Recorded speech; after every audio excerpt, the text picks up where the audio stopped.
अस्सलाम वालेकुम, my name is मसेजाज। और आज के हम अपने जो इस लेक्चर है इसके अंदर हम लोग अपना CRUD ऑपरेशन स्टार्ट करने जा रहे हैं कि हम किस तरह अपने डेटाबेस के अंदर से डाटा रीड कर सकते हैं, अपडेट कर सकते हैं, डिलीट कर सकते हैं और किस तरह अपना डाटा इंसर्ट करवा सकते हैं। प्रीवियस जो हमारी वीडियो थी उसके अंदर हमने देखा था कि किस तरह हम लोग अपना डेटाबेस क्रिएट वगैरह कर सकते हैं और किस तरह हम उसका अपनी कॉन्फ़िगरेशन कर सकते हैं।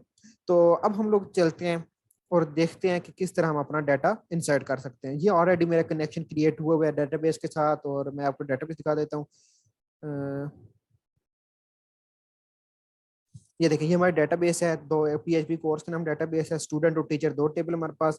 हम फिलहाल के लिए स्टूडेंट के अंदर अपना डाटा इंसर्ट कराएंगे। मैं जो प्रीवियस डाटा था जो हमने चेक किया था उसको मैं डिलीट कर रहा हूँ।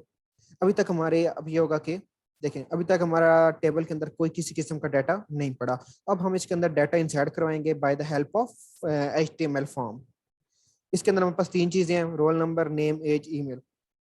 मैं काम करता हूँ, मैं इनके अंदर ये जो ईमेल और एज की फील्ड है इसको डिलीट कर रहा हूँ। हम लोग सिर्फ जो रोल नंबर और नेम है इनको करवाएंगे। मैं सिर्फ नेम इंसर्ट आप लोग करवा कर दिखाऊंगा। बाकी आपको एज एन असाइनमेंट दूंगा कि आप लोगों ने और फील्ड्स के अंदर ऐड करवा के ले आनी है। तो मैं दो चीजों को डिलीट कर रहा हूँ। अब हमारे पास क्या है? रोल नंबर है और नेम है। रोल नंबर हमने ऑटो इंक्रीमेंट लगाया हुआ है कि हम लोग जिस तरह नाम एंटर करवाते जाएंगे रोल नंबर खुद ब खुद ही 4 5 6 7 आगे बढ़ता जाएगा। हम लोग सिर्फ नेम इंसर्ट करवा के देखते हैं। तो चलते हैं अपने VS कोड की तरफ। और अब नेम इंसर्ट कराने के लिए पहले हमें तो HTML का एक फॉर्म चाहिए होगा, मतलब फॉर्म के अंदर इनपुट फील्ड चाहिए होगी। तो इधर हम लोग लिख देते हैं फॉर्म। फॉर्म का मेथड हम लोग पोस्ट यूज करेंगे। पोस्ट इसलिए यूज करते हैं कि उसकी सिक्योरिटी ज्यादा होती है। दूसरा, हमारे अंदर ऊपर URL के ऊपर नजर नहीं आता, तो सिक्योरिटी पर्पज की वजह से हम लोग पोस्ट यूज करते हैं। तो इनपुट इनपुट टाइप टेक्स्ट ले लेते हैं। इसको एक प्लेस होल्डर दे देते हैं। प्लेस होल्डर, इसको यूजर नेम दे देते हैं, या चले स्टूडेंट नेम कह देते हैं हम लोग, ज़्यादा बेस्ट रहेगा। स्टूडेंट नेम होगा। और इसको एक नेम देना पड़ेगा क्योंकि हमने PHP के अंदर इसको यूज करना है, तो हम इसको नेम देना पड़ेगा। नेम देते हैं। नेम हम इसको क्या दें? नेम हम इसको यूजर नेम दे देते हैं। चले, ये होगा। अब फॉर्म को सबमिट करने के लिए हमें एक बटन की जरूरत होगी, तो हम एक बटन भी बना लेते हैं। Input type submit. वैल्यू के अंदर बटन की जो वैल्यू होती है, वैल्यू के अंदर हम उसका नाम देते हैं। बटन का क्या नाम दें? हम लोग दे लेते हैं जी सेव रिकॉर्ड। बटन को भी हम एक नेम दे देते हैं। बटन को नेम हम देते हैं BTN का नाम से। ठीक है, ये हमारा एक फॉर्म बन गया। दो हमने इनपुट फील्ड बना ली। हम चलते हैं अपने फॉर्म में और देख लेते हैं कि क्या ये हमारा सही तरह शो हो रहा है या नहीं हो रहा। ठीक है, हमारा स्टूडेंट नेम आ रहा है सेव रिकॉर्ड के नाम से हमारे पास आ रहा है हमारे पास। ठीक होगा, हमारी फील्ड सही तरह बन चुकी है। अब हम चलते हैं अपने PHP कोड की तरफ और इधर से जो डाटा आएगा हमारे पास वो हम अपना डाटा अपने डाटाबेस के अंदर इंसर्ट कराने की ट्राई करते हैं। तो सेम वही काम जो पहले आपने सिखाया, आप लोगों ने इफ लगाना है, इफ सेट लगाना है। बटन को हम लोग जो कि सेट कर रहे हैं, सेट सेट का फंक्शन इसके अंदर हम लोगों ने डाला था पोस्ट, क्योंकि पोस्ट मेथड यूज कर रहे हैं। तो पोस्ट गेट कर रहे हो आप लोग, तो आप लोग गेट लिखोगे। तो बटन हमारा BTN है। ठीक है, तो यूजर नेम है तो एक वेरिएबल मैं बना लेता हूँ। यूजर यूजर के नाम से बना वेरिएबल ले लेता हूँ। और अपना जो नीचे हमारा यूजर नेम है उसको एक्सेस कर लेते हैं। यूजर नेम है हमारे पास। ठीक है, ये हो गया हमारे पास यूजर नेम। एक दफा काम करते हैं, हम लोग इधर इसको इको करा के देख लेते हैं क्या हमारा ये वैल्यू सही आ रही है या नहीं आ रही। मतलब जो हम फॉर्म के अंदर वैल्यू देंगे क्या सबमिट पर क्लिक करने से हमारे पास आती है या नहीं आती। तो स्टूडेंट नेम मैं यही दे देता हूँ, सेव रिकॉर्ड करता हूँ।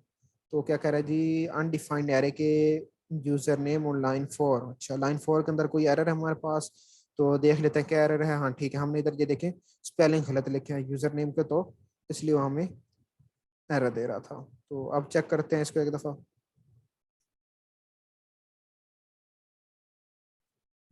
ठीक है, हमारा डाटा मतलब बिल्कुल ठीक तरह फॉर्म से एक्सेस हो रहा है। हमारा हमने इको करा के चेक कर लिया। हम इसको इको को डिलीट कर रहे हैं। ठीक है, अब बारी आती है कि हमने डेटाबेस के अंदर इंसर्ट करवाना। फिलहाल तक तो हमारे पास से हमारे लैपटॉप के अंदर पड़ा है, मतलब PHP के थ्रू हमने उसको एक्सेस करा, स्क्रीन पर शो करवा दिया। लेकिन अब हमने उसको अपने डेटाबेस के अंदर नेम वाली जो फील्ड है उसके अंदर इंसर्ट कराना। अब हम ये काम किस तरह करेंगे? हम लोग लेंगे एक वेरिएबल क्यूरी का, क्यूरी आगे लगाएंगे डबल कोट्स। इसके अंदर अब हमने अपनी इंसर्ट वाली क्यूरी चलानी है। इंसर्ट वाली क्यूरी हमें किधर से मिलेगी, आप लोग जाओगे अपनी डेटाबेस के अंदर, स्टूडेंट है, स्टूडेंट के पास हम लोग जाओगे एसक्यूएल के अंदर, डाटा इंसर्ट हम लोग करवा रहे हैं, डाटा मतलब सेव करवा रहे हैं डेटाबेस के अंदर, इंसर्शन इसको बोला जाता है। तो आप लोगों को क्या जाना है, इंसर्ट पर जाना है। इधर से हम लोगों ने इस क्यूरी को कॉपी कर लेना है। ये क्यूरीज जो है डिलीट, अपडेट, इंसर्ट, सिलेक्ट, ये क्यूरीज आप लोगों को जुबानी आनी चाहिए। हाँ जुबानी, कभी कोई बंदे को भूल भी जाती है, कोई भूल जाती है या याद रखने को इश्यू है, तो आप लोग एसक्यूएल में आके इधर से आप लोग ये इसको कॉपीज कर सकते हैं। बट बेस्ट ये है कि आप लोगों को ये 4-5 क्यूरी आपको जुबानी आनी चाहिए। तो मैं इसको कॉपी कर लेता हूँ और इन डबल कोट्स के अंदर आप लोगों ने आकर इसको पेस्ट कर देना। अब मैंने इसको आकर पेस्ट किया। अब क्या है, अब देखिए हमें रोल नंबर नहीं चाहिए, ठीक है, क्यों, क्योंकि हम लोग सिर्फ रोल नंबर ऑटो इंक्रीमेंट हम लगाया, तो मैं रोल नंबर को डिलीट कर रहा हूँ, ठीक है। मैं सिर्फ उसकी नेम के ऊपर वैल्यू को देना चाहता हूँ, तो मैंने इसको सिर्फ नेम ले लिया, क्योंकि रोल नंबर हमने उधर ऑटो इंक्रीमेंट लगाया, तो ये खुद ब खुद जैसे जैसे नेम एंटर होता जाएगा वो 4 3 4 5 6 खुद ब खुद आगे से आगे बढ़ता जाएगा, ठीक है। अब ये होगा हमारी वैल्यू, वैल्यू 1 लिखा हुआ है, ठीक है। मैं इसको रेज करता हूँ। अब देखें, अब हमने चलाया कि इंसर्ट इनटू स्टूडेंट हमारा टेबल, इस टेबल के अंदर इंसर्ट कर दो किसके ऊपर, ये हमारा नेम है, हमारा कॉलम का नाम है। वैल्यू क्या दो, उस वैल्यू को दे दो, जो अब इधर आप लोग लिखोगे वो इसके ऊपर इंसर्ट हो जाएगा, ठीक है। अब इसका हम क्या देखते हैं, हाँ देखें, अब हमारा जो यूजर नेम है वो बेसिकली $साइन यूजर के अंदर हमारा पड़ा हुआ है, तो इसका मतलब हमने इधर $साइन यूजर लिखना है, $साइन यूजर लिख लिया, ठीक है। इधर तक हमारा ये हो गया कि डाटा की हमने इंसर्ट की क्यूरी चला दी, लेकिन हमने कोई ऐसी क्यूरी नहीं चलाई जो हमारी, मतलब हमने ये देखे इंसर्ट हमने क्यूरी यूज किया, क्यूरी को अभी तक रन नहीं किया। क्यूरी को रन करने के लिए हमारे पास होता है एक और फंक्शन जिसे हम बोलते हैं माई एसक्यूएलआई क्यूरी के नाम से होता है, हमें वो चलाना पड़ता है। वो क्या करता है, वो हमारी ये जो क्यूरी होती है इंसर्ट इनटू, इसको रन करता है, चलाता है। चलाने से क्या मतलब ये है कि हमारा जो डाटा होता है उसको उठाकर हमारी डेटाबेस में जाकर डाल आता है। अभी तक ये देख, अभी तक हमारा इंसर्ट किया, मैं सेव करा चेक कराता हूँ, अभी तक कुछ भी नहीं होगा, कोई फर्क नहीं पड़ेगा, दिखाता हूँ। देखिए क्या, सेव करता हूँ, मैंने किया सेव रिकॉर्ड, पेज रिफ्रेश हुआ, जाते हैं डेटाबेस में, क्या इंसर्ट हुआ यानी कि आपका हो गया, हो भी सकता है। ये देखें कोई डाटा इंसर्ट नहीं हुआ, ठीक है। तो इसका मतलब अभी तक हमारा डाटा इंसर्ट नहीं हुआ क्योंकि हमने सिर्फ क्यूरी यूज किया, उसको रन नहीं किया। अब हमने इस क्यूरी को रन करना है, रन से मतलब हमने इसको चलाना है ताकि हमारा डाटा डेटाबेस में चला जाए। तो रन कैसे होंगे, हमारे पास फंक्शन है माई एसक्यूएलआई क्यूरी के नाम से, इसके अंदर हमने अपनी क्यूरी दे, आप लोग ये चाहो तो डायरेक्ट क्यूरी भी दे सकते हो, चाहो तो आप लोगों ने हमने जो कि वेरिएबल के अंदर स्टोर कराया तो हम लोग इसके अंदर ये वेरिएबल पास करवा देंगे, $साइन क्यूरी, ठीक है। अब क्या करेगा, हमने क्यूरी यूज की, उसको वैल्यूज वगैरह दे दी, अब ये क्या करेगा, उसको क्यूरी को हमारे चला देगा। मैं इसको सेव करता हूँ, सेव कर चलते हैं डेट अपना फाइल के अंदर। अब इधर हम अपना नेम देते हैं, मैं ये दे देता हूँ आई एम दस रिजाज, ठीक है, सेव रिकॉर्ड कर देता हूँ। अब हमें क्या कह रहा है कि आर्गुमेंट में क्यूरी, अच्छा ये देखें, अब इसका एरर आप लोगों ने आहिस्ता आहिस्ता थोड़ा जो पीएचपी के एरर्स होते हैं ना उनको भी थोड़ा समझने की ट्राई किया करें। अब देखें, जो खुद ही बता रहा है कि MySQL क्यूरी जो फंक्शन है एक्सपेक्ट करता है एटलीस्ट 2 आर्गूमेंट्स, कह रहा है कि कम से कम उसके अंदर 2 आर्गूमेंट होने चाहिए, हमने 1 आर्गूमेंट दिया है। तो अब दूसरा आर्गूमेंट आप लोगों ने क्या देना है, दूसरा आप लोगों ने अपना जो डेटाबेस का कनेक्शन होता है उसको आप लोगों ने देना होता है, पहले वो देना होता है, दूसरे नंबर पर आप लोगों ने ये क्यूरी देनी होती है। तो पहले हम वो देते हैं लिंक, ठीक है। मतलब ये कि ये हमारी डेटाबेस है, इस डेटाबेस के अंदर ये हमारी जो क्यूरी है इसको रन करा के हमारा जो डाटा है वो उसके अंदर सेव करवा दो, ठीक है। इस तरह हमारी क्यूरी काम करेगी। तो पहला हमारा जो होता है इसके अंदर हमेशा 2 पैरामीटर आते हैं, पहला जो हमारा डेटाबेस होता है उसका आप लोगों ने देना होता है ना, वेरिएबल देना होता है, या जिसके अंदर आपने डेटाबेस का कॉन्फ़िगरेशन का वेरिएबल्स यूज किया होता है वो देना होता है, और दूसरा आप लोगों ने अपना क्यूरी का वेरिएबल देना होता है। अब हम इसको सेव करते हैं और चलते हैं ब्राउजर में, चेक करते हैं क्या डाटा सेव हुआ है या नहीं हुआ। तो सेव रिकॉर्ड, अच्छा अब पेज रिफ्रेश हुआ, तो हम लोग चलते हैं, उम्मीद है डाटा सेव हो गया होगा। अब ये देखें 4 रोल नंबर के ऊपर हमारा हम 10 रिजा सेव हो चुका है। तो इस तरह आप लोग अपना डाटा इंसर्ट करवा सकते हैं। हम लोग काम करते हैं, हम लोग छोटा मोटा कोई ना कमेंट भी या चलें कोई मैसेज भी शो करवा देते हैं कि डाटा इंसर्ट हो तो हमें पता भी चले। तो हम क्या काम करते हैं, हम इस करते हैं कि इसको एक वेरिएबल में शो करवा देते हैं, क्या वेरिएबल रखें, हम चले रन कर देते हैं, रन वेरिएबल के अंदर इसको हमने स्टोर करा दिया, ठीक है। आगे हम कंडीशन लगा लेते हैं, कंडीशन लगाते हैं इफ $साइन रन, अगर $साइन रन चल जाता है मतलब कि हमारी क्यूरी चल जाती है, तो इको करवा दे कि data inserted successfully,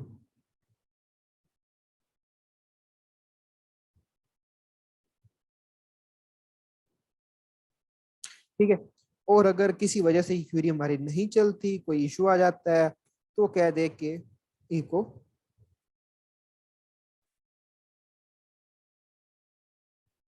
data not insert.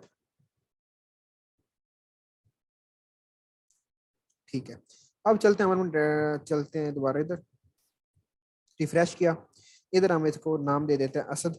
अब मैं करता हूँ सेव रिकॉर्ड। सेव रिकॉर्ड किया, अब हमारे पास मैसेज भी आया कि डाटा इंसर्टेड सक्सेसफुली, कि डाटा हम लोगों का इसके अंदर इंसर्ट हो चुका है। तो अब हम चलते हैं इसके अंदर, रिफ्रेश करते हैं, इसको देखते हैं। ये देखिए, अब 5 रोल नंबर के ऊपर हमारा जो है डाटा असद के नाम से हमारा डाटा जो है हमारा स्टोर हो चुका है। तो इस तरह आप लोग अपना डेटाबेस के अंदर अपना डाटा इंसर्ट करवा सकते हो। ठीक है, ये होगा हमारा डाटा इंसर्शन।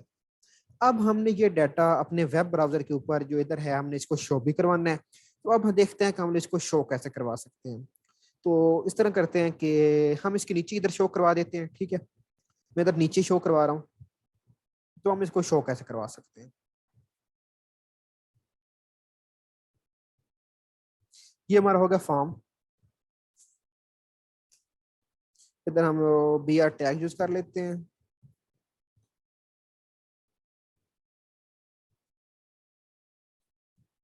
ठीक है, अच्छा, अब हमने जो है ना इसके अंदर डाटा इंसर्ट कराना है।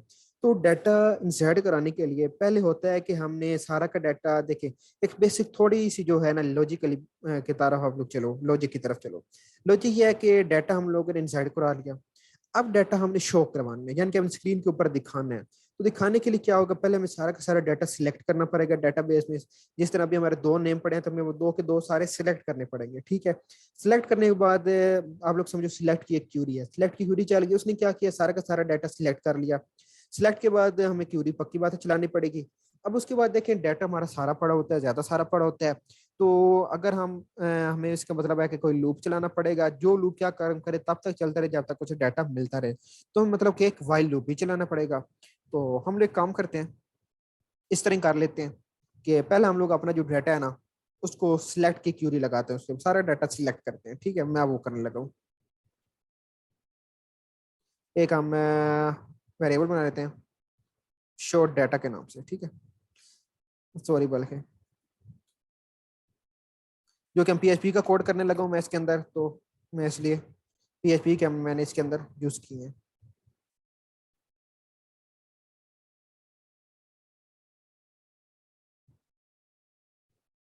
बल्कि मैं काम करता हूँ किस तरह मिक्स हो जाएगा सारा। हमने जो डाटा शो करवाना है, हम वो एक अलग पेज पर करवाते हैं, हम एक नया पेज ओपन करते हैं, उसके अंदर डाटा शो करवाते हैं, ताकि आपको मिक्स ना हो। ये मेरे पास पहले के पेज बने हुए हैं, तो मैं इसको ओपन कर लेता हूँ, ये जो चीज़ है जिसको डिलीट कर देता हूँ। अब हम इसके अंदर डाटा शो कराते हैं, तो आप लोगों को सारा चीज़ मिक्स ना हो जाए, इसलिए मैं अलग करवा रहा हूँ। चाहो तो आप लोग उसके ऊपर भी करवा सकते हो, कोई इशू नहीं है, लेकिन आप लोगों को मिक्स ना हो इसलिए मैं अलग कर रहा हूँ ये चीज़। तो अब देखें, पहले हम लोगों ने क्या करना है कि डेटाबेस कनेक्ट करनी पड़ेगी। अच्छा, अब डेटाबेस कनेक्ट करने का एक और तरीका है। अब देखें, हर पेज के साथ हमें डेटाबेस कनेक्ट करनी पड़ेगी, जाहिर सी बात है, क्योंकि हमने फिर इधर क्यूरी यूज करनी है सिलेक्ट वाली। डेटाबेस से ही सारा डाटा लेकर आना है, तो हमें डेटाबेस तो कनेक्ट करनी ही पड़ेगी। तो डेटाबेस कनेक्ट करने का क्या तरीका, क्या हमें हर दफा ये वाली लाइन लिखनी पड़ेगी, ये वाली? तो जाहिर सी बात है लिखनी पड़ेगी, लेकिन इसके एक आसान तरीका है। आसान तरीका ये है कि आप इस लाइन को किसी और फाइल में रख लें और उस फाइल को हर जगह यूज कर लें, जिस तरह भी मैं करने लगा हूँ। हम लोग एक न्यू फाइल बना लेते हैं। ठीक है, इसको मैं सेव करता हूँ। इसको मैं कह देता हूँ डेटाबेस के नाम से db.php के नाम से मैं इसको सेव कर रहा हूँ। ठीक है, और ये जो चीज है मैंने इसको की है, इसको मैं कंट्रोल एक्स करके इसके अंदर पेस्ट कर देता हूँ। ठीक है, अब मेरा डेटाबेस की जो कॉन्फ़िगरेशन है, ये जो डेटाबेस का कनेक्शन है, वो पक्का पक्का इसके अंदर पड़ा रहेगा। अब ये फाइल मतलब बस ये 3 लाइन की फाइल रहेगी, इसके अंदर हमने कोई चेंजिंग नहीं करनी, ये इस तरह पड़ी रहेगी। अब हमने क्या करना है, हमने ये जो db.php है ना, इसको हर जगह उठा उठा कर यूज कर लेना है। अब हम इसको यूज कैसे कर सकते हैं, बड़ा आसान सा काम है, कोई मुश्किल नहीं है। अब लिखना है रिक्वायर। अच्छा, इधर आप लोग 2 चीज यूज कर सकते हो, रिक्वायर भी यूज कर सकते हो और इंक्लूड भी यूज कर सकते हो। मैं रिक्वायर यूज कर रहा हूँ।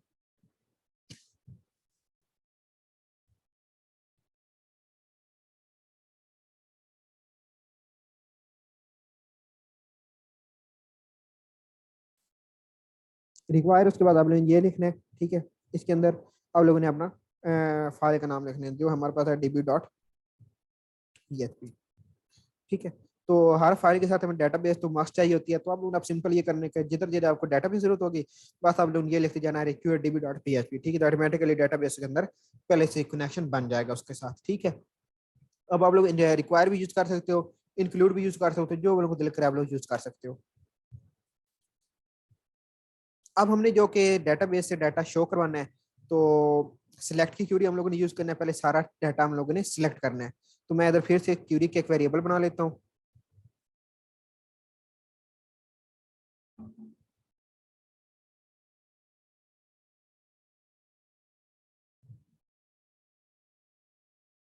तो हमें अब सिलेक्ट की क्यूरी चाहिए, क्योंकि डाटा हमने सिलेक्ट करना है। तो हम लोग जाते हैं अपने एसक्यूएल के अंदर और इधर से हम लोग ये सारी सिलेक्ट की क्यूरी उठाते हैं। अब इधर सिलेक्ट की क्यूरी दो है, एक सिलेक्ट स्टार वाली, एक जो सिलेक्ट वाली है।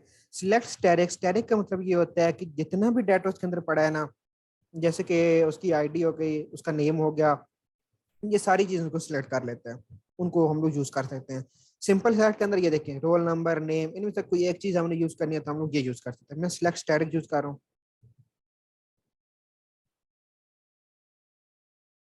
इसके अंदर पेस्ट कर देते हैं। ये वेयर जो है इसको हम लोग छोड़ो, इसको हम लोग रेस कर देते हैं अभी। सारा डाटा सिलेक्ट होगा। इसके बाद सिंपल से वही हमने अपनी क्यूरी को चलाना है, रन करवाना है। तो चले रन के नाम से बना लेते हैं काम, MySQL क्यूरी। और इसके अंदर हमारे पास दो वेरिएबल होते हैं, एक डेटाबेस होता है और साथ हमारे पास हमारा क्यूरी वाला वेरिएबल होता है। डेटाबेस हमारा क्या वेरिएबल है, लिंक, तो हम लोग लिंक यूज करेंगे।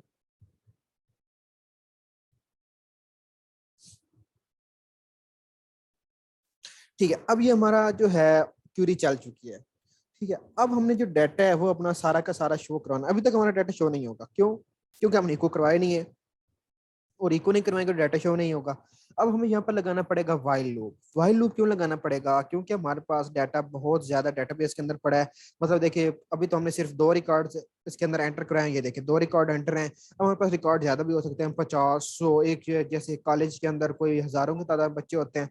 तो अब हम ये तो कर नहीं सकते कि हम सिर्फ उसका एक रिकॉर्ड शो करें, तो हम उसके लिए वाइल लूप लगाते हैं। वाइल लूप ये काम करता है, तब तक चलता रहता है जब तक उसको कंडीशन ट्रू रहती है, जब तक उसको डाटा मिलता रहता है। तो हम इसके अंदर वाइल लूप लगाते हैं। तो वाइल लूप लगाना है हमने। अच्छा, वाइल लूप लगाया। इसके अंदर हम एक वेरिएबल ले लेते हैं जिसके हमने स्टोर कराना है रो। इधर हमने अब एक फंक्शन यूज करना है जिसका नाम है MySQLi fetch assoc। मैं ये फंक्शन आप लोगों को बल्कि रीड आउट करा देता हूँ ताकि आपको ज्यादा इसके बारे में पता चल जाए। MySQLi,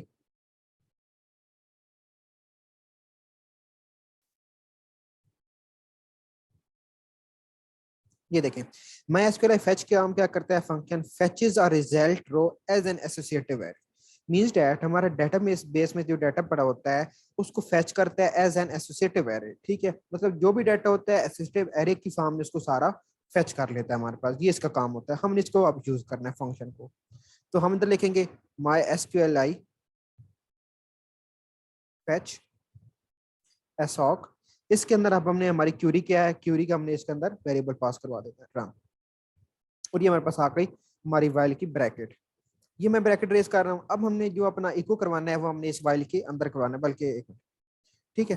अब हम इसके अंदर इको करवाते हैं। इको हमारे पास क्या था, मतलब क्या नेम थी। तो अब हमने जो कि अभी मैंने बताया ये एसोसिएटिव एरे की फॉर्म में करता है रिटर्न, तो हमें एरे के तौर पर ही इसको लिखना पड़ेगा। तो हम लिखते हैं, हम इसको देखें रो के अंदर स्टोर करवा रहे हैं, तो हम लिखना पड़ेगा $, रो, एरे, और जो हमारा डेटाबेस टेबल का नाम है, टेबल सॉरी कॉलम्स का नाम है, हमें वो कॉलम्स के नाम लिखने। कॉलम्स के नाम क्या, हमारे पास रोल नंबर है और हमारे पास नेम है। तो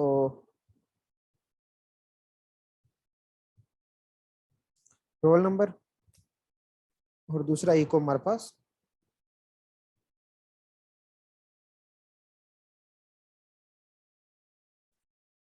ठीक है जी। अब हम इसको एक दफा चेक करते हैं second.php पेज को चलाकर।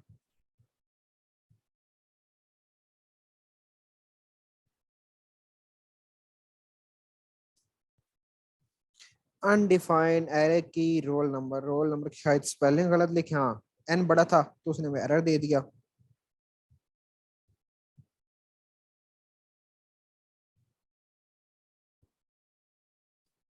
अब ये देखें कि हमारे जो चीज है ना, 4 आई एम 10 से इजाज और 5 पर असद पड़ा, बिल्कुल ऐसे ही पड़ा। देखे 4 पर 4 roll number I am 10 Ijaz और 5 पर असद पड़ा है।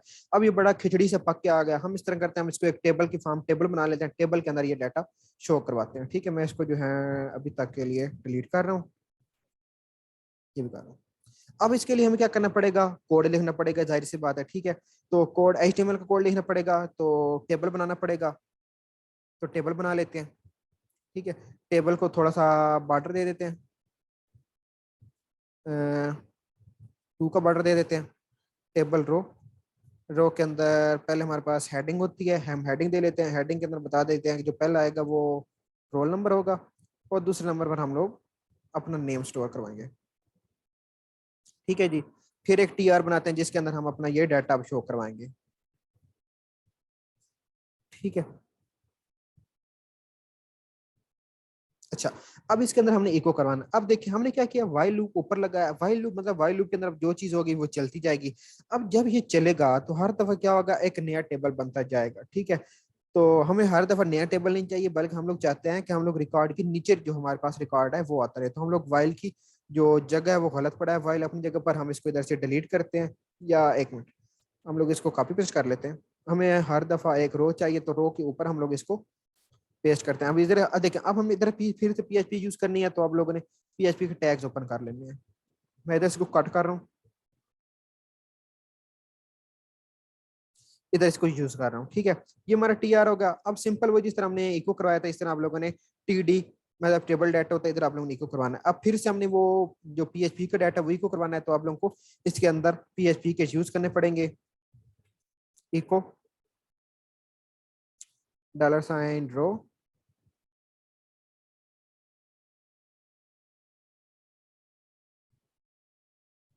मैं इसी को कॉपी कर रहा हूँ,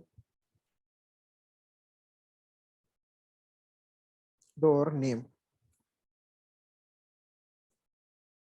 ठीक है, अब देखें वाइल की हमने एक ब्रैकेट लगाई है, लेकिन वाइल की हमारे पास दूसरी ब्रैकेट कोई नहीं है। मैं अगर इसे सेव करता हूँ तो ये हमारे पास एरर ही आएगा। तो हमने अभी वाइल की अपनी ब्रैकेट पूरी नहीं की है। वाइल की ब्रैकेट हम ऐसे करते हैं, इस टेबल के बाहर जाकर इधर हम दोबारा अपना PHP का स्कोप ओपन करते हैं, और इधर वाइल की जो ब्रैकेट हमारी रहती थी हम उसको पूरी कर लेते हैं। अब देखो वाइल की हमारी ब्रैकेट पूरी हो चुकी। इसके अंदर हमने क्या किया, वाइल लूप चलाया, उसके अंदर हम अपना जो टेबल की फॉर्म में अपना डाटा शो करवा रहे हैं। अब चलते हैं और चेक करते हैं दफा। अब देखें, अब इसने क्या किया है, अच्छा, इसने देखे मेरे नाम को तो टेबल के अंदर लिया है, लेकिन इसने असद के नाम को टेबल के अंदर नहीं लिया। अब देखते करते हैं कि इसकी क्या वजह है।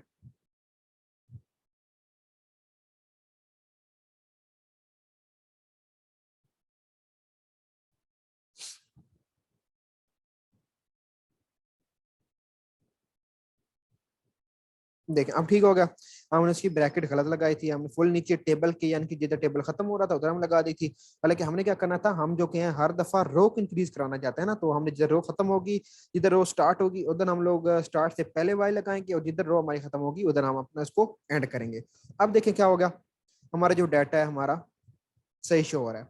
ठीक है, हम एक काम करते हैं, एक और डाटा जो है इंसर्ट करवा लेते हैं। इंसर्ट के लिए हम लोग वापस अपने पेज पर जाते हैं, इधर से हम डाटा इंसर्ट करते हैं। बल्कि काम करते हैं, इधर एक ना शो रिकॉर्ड का बटन बना देते हैं, ताकि हम लोग बार बार लिंक्स से जाने के बजाय हम लोग एक बटन के पर क्लिक करें और हम उधर चले जाएं। ठीक है, तो मैं इधर एक बटन बना लेता हूँ, एंकर बना लेता हूँ। एंकर के अंदर मैं अपने पेज का नाम दे देता हूँ, लिंक दे देता हूँ second.php, और इसको कह देता हूँ, चलो शो रिकॉर्ड के नाम से इसको रिकॉर्ड दे देता हूँ। इसको बटन बनाना है, तो हम लोग इसको क्या करेंगे, बटन के टैग्स में रख देंगे, तो ये ऑटोमेटिकली बटन बन जाएगा।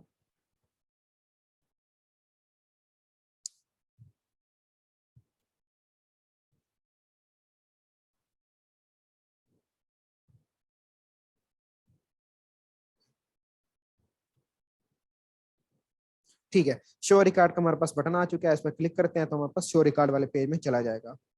वापस चलते हैं, एक नया डाटा इंसर्ट करते हैं। पहले मैंने अपना नाम किया, सेट किया, हम एक और नाम ये एंटर कर लेते हैं मुइजा का नाम से। सेव रिकॉर्ड करते हैं, डाटा इंसर्टेड सक्सेसफुली। अब हम पहले क्या करते थे, डेटाबेस में जाते हैं, लेकिन हम अब डेटाबेस में से नहीं देखेंगे। क्यों? क्योंकि जिस बंदे को आप लोग सॉफ्टवेयर बनाकर देंगे वो डाटा इंसर्ट करते हैं, फॉर एग्जाम्पल आप लोग समझ लो कोई ये छोटा सा आप लोग प्रोडक्ट्स ही ऐड कराना चाहते हो, तो अब उस बंदे को तो नहीं पता डेटाबेस क्या चीज है, वो तो अपने रिकॉर्ड में जाकर देखे, तो हम लोग अपने रिकॉर्ड में जाकर देखते हैं। ये देखें हमारे पास सबकी आईडीज अलग अलग है, हमारे पास तीनों नाम बिल्कुल ठीक तरह प्रिंट हो चुके हैं। ठीक है, अब ऐसे करते हैं, इधर भी एक बल्कि ना बटन बना लेते हैं, ताकि बार बार वापस जाने के बजाय हम बटन पर क्लिक करें और वापस चले जाएं। ये है टेबल, तो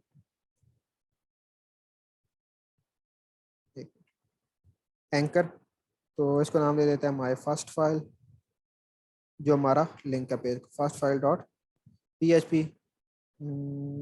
इसको नाम देते हैं, इसको देते हैं एंटर रिकॉर्ड, जो भी आप लोग नाम देना चाहो आप लोगों को मर्जी है, मैंने हमें एंटर रिकॉर्ड लिख दिया।